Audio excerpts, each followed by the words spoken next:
Hello, this is Jeanette Keynes from Jewelry Arts Inc., also known as Dr. Goldsmith. In this video, I'm going to explain to you how to use a fire coat on 14 karat gold, why you need it, how to use it, and what you can expect.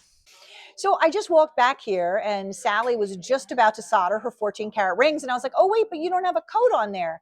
And she was like, what?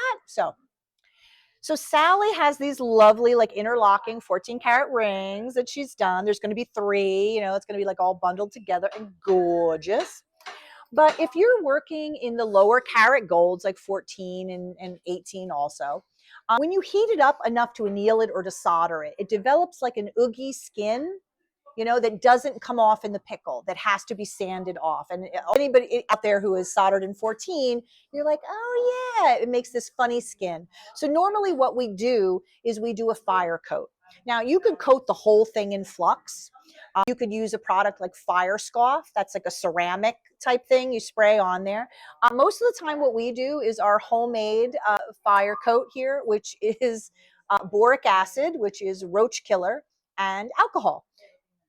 And there it is. So the thing to remember about this, so this is like inexpensive to make, and we just make a batch of it whenever we need it, and we use it for stuff like this. But the thing to remember is this jar is a Molotov cocktail.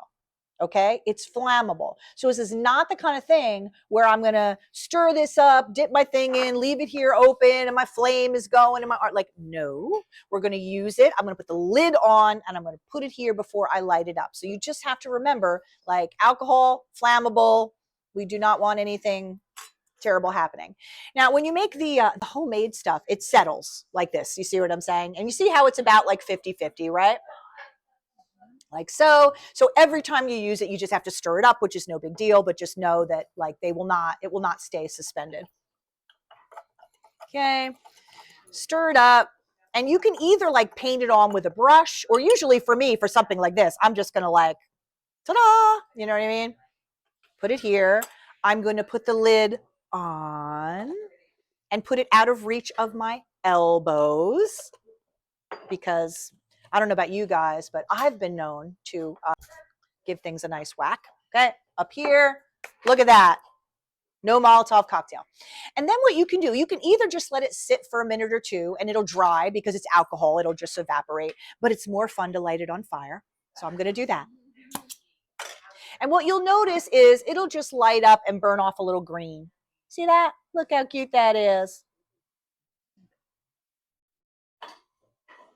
And you see how you end up with that sort of white crusty coating? Basically, it keeps the oxygen out. You know what I'm saying? So when you actually go to solder, you're still going to use paste flux like you normally would. Like if you're using the Fire Scoff, that stuff works as flux as well. And that you can just use it the way it is. If you're using like the homemade stuff, which we use all the time, I'm still going to flux the seam and solder. But basically, it's going to keep the surface looking exactly like it already looked. And like I said, it's like, I don't want to do it to your piece to show off the oogie skin, but I'm sure a lot of you out there have had that happen. You pull it out and you're like, ew, and you can't, you have to sand it off. Like it's not something that the pickle will remove. So anytime I'm working in the lower karat golds, also if you're working in any kind of colored alloy, like you want, like if it's white gold or it's green gold or it's pink gold, you don't want it to enrich. You don't want some more pure gold to come to the surface. You want the color to stay the same. So anytime you're doing that, you're going to use the fire coat. Like I said, it's no big deal. You stir it up, you heat it, you know what I mean? It burns right off, and then you just go back and you're in action. But now when you get out of the pickle, instead of it being gross and needing to sand it, it's going to be just like ready to go. So, we like making things ourselves because that's fun, but do whatever makes you happy. So in the theme of asking the really good questions after we stop filming, Sally said, like, but wait, like, does that come off if you're going to solder it again? Do you need to reapply it? And I'm like, if you take this and put it in the pickle, then yes, you need to reapply it. But if you're just like, I solder right here, I flip it over and I solder on the other side, then no, you don't usually need to reapply it. You can just go forward. Okay. So just there's a little close up. You see how you have that little white crusty coating, and basically it keeps the oxygen out and keeps everything, the surface nice and tidy.